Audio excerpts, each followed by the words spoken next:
When I ask people if they have daydreams, they usually look at me as if I just asked if they were necrophile. Like, what? It takes a certain time for people to realize that I'm implying they've lost hope.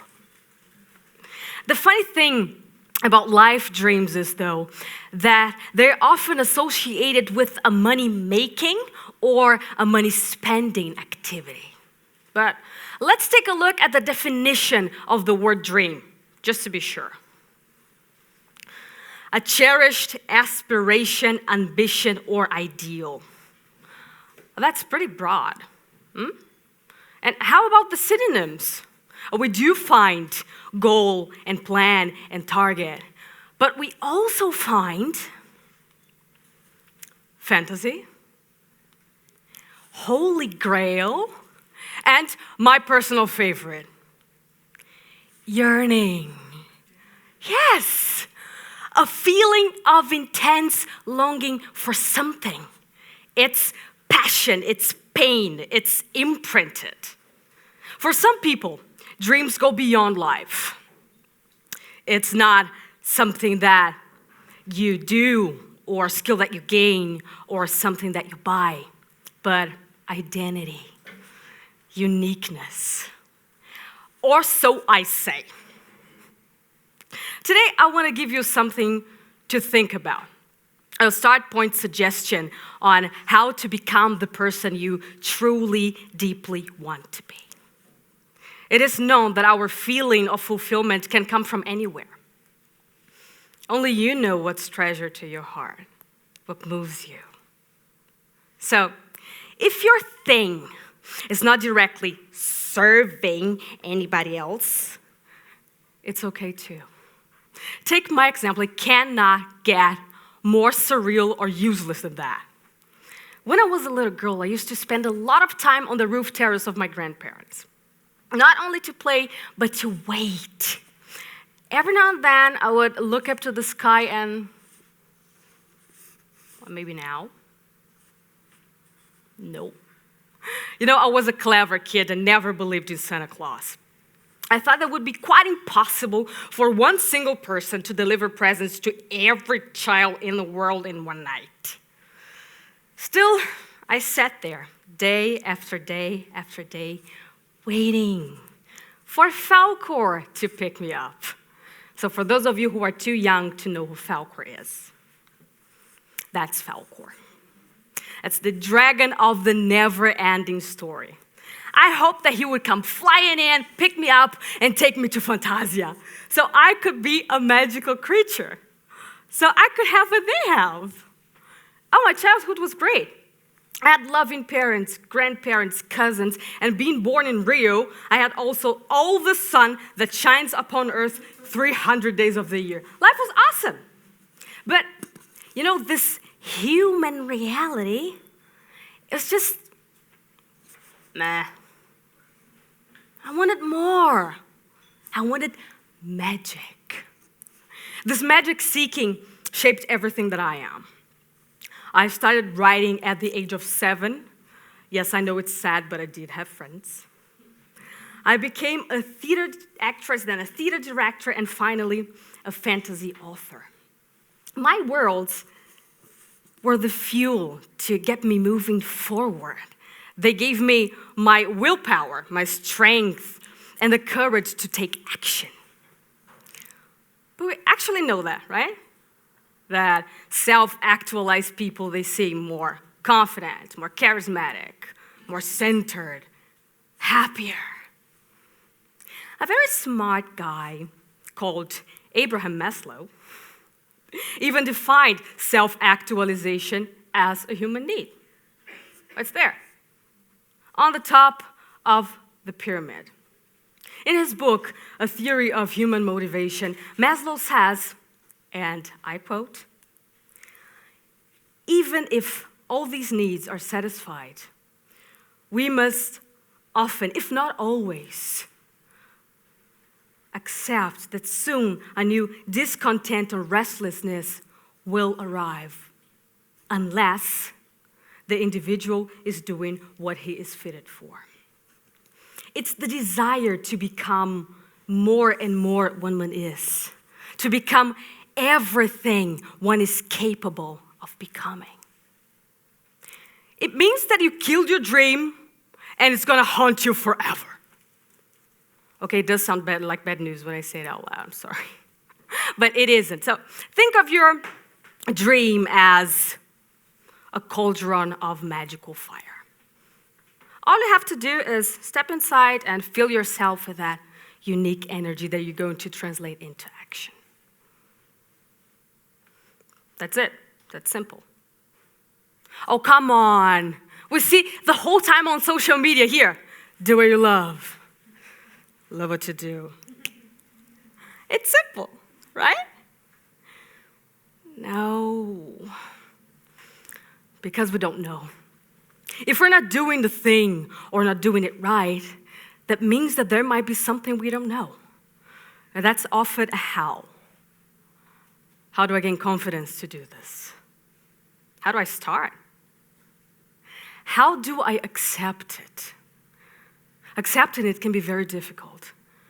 It's scary when you realize that the person you want to be won't be welcomed by a group of people. It happened to me 9 years ago. I knew that my community back then would have never had accepted my need to be somehow surrounded by magic. Not without putting me in a psychiatric facility first. Still, I made it happen. And that changed everything about my life for the better. So now, how do you use the power of a dream you no longer believe in, but burns, as a form of expression of your unique identity? I'm sure there are plenty of great ways. This is how we handle it.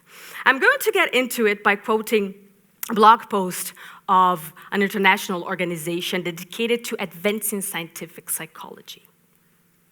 Title: Imagine this. Studies suggest power of imagination is more than just a metaphor. No kidding. I mean, it's great, okay? It's great when scientists get into things that seem a little bit more alternative, but actors kind of have been doing this for ages. Okay. Then it's said that imagination can help us make actual changes in our lives. That's great. And what if I told you that there is a place where you can experience all that, and it's not a hospital? Where you can get to sense yourself in full and align your mind with body and dive into your wildest thoughts and work with them without being judged for it. It's nice. Of course, this place exists. It has been around for quite a while now. I know it, you know it, we all know it. It's red and mysterious, and it gets dark when it gets serious. The theater. And I should have known it better. Still, there was I, living the perfect life, with all my needs satisfied, and unhappy to death, but not depressed. I knew I had the means to change that situation.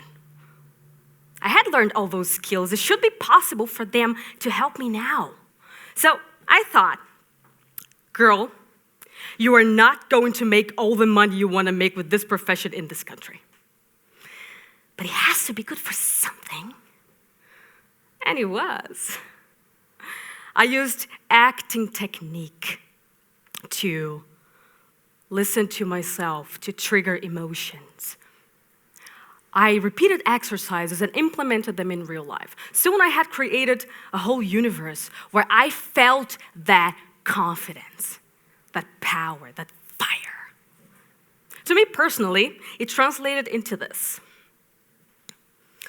I started cosplaying the characters of my own novels.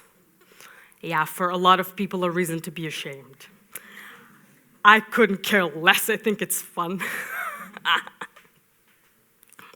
I built a brand around it, and it set me free.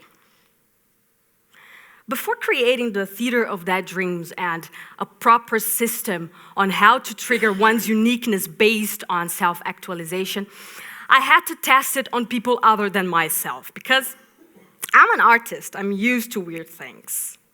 But how about others? I mean, like people with real jobs. When I used to coach public speakers 101, I started testing the theory on their presentations. Not only by implementing acting technique to the delivery, but by using the one thing that's missing in their lives and putting on stage.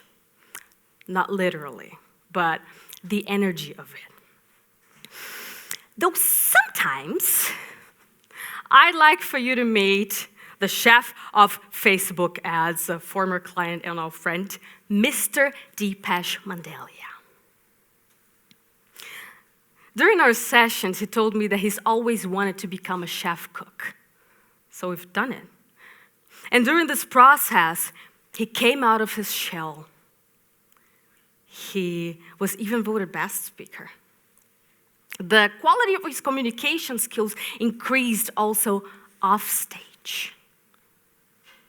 And this coming from a person who wanted to quit public speaking for good. Him, someone longing for true love,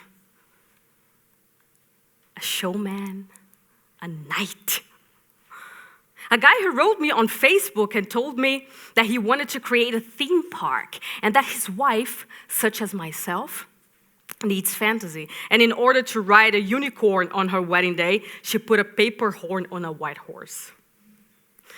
And she was happy with it. The list of impossible dreams goes on and on and on and on. Drama classes can put us in touch with all that. Because acting is living truthfully under imaginary circumstances. Acting is becoming, and still a very underestimated form of self-discovery with a tremendous outcome if you know how to use it. I don't know about you, but I met a lot of people getting very cynical around this dream topic, trying to impose their idea of what making a dream come true has to look like for you too. But does it make a difference to any of us how we did it? No. Who cares in which reality something happens as long as it happens and gets us moving in this reality? We used that to become the person we wanted to be here and now. We went in there and worked with these inner worlds because the greatest shifts we desire to make in life must often start within. So what is it your heart desires the most? What makes you restless? What's that one dead dream haunting you? Is it love? Or maybe a family? Perhaps it is some sort of career. I'm not suggesting that you start cosplaying, unless you want to. But I am encouraging you to get in touch with your core. People ask, but what happens next? I don't know. What happens next is the great unknown of magical impossibilities. I want to ask you one last question. She craves your dead dream. That's what she does. She feeds on all the glory we gave up on. Let's say she's real, and you are on her death list. If you knew that you were going to die, if you didn't try to become the person you want to be? Would you give it a second and harder chance? I boldly claim that your uniqueness lies in your daydream and that your imagination can help you find it and rescue it. Challenge me. Grab your phone and call your local theater or the next drama school and ask them when they have workshops for grown-ups.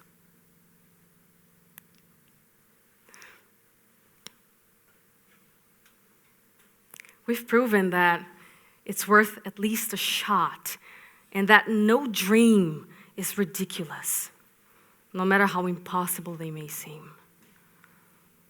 Yes, I know that Falcor's not going to come to pick me up.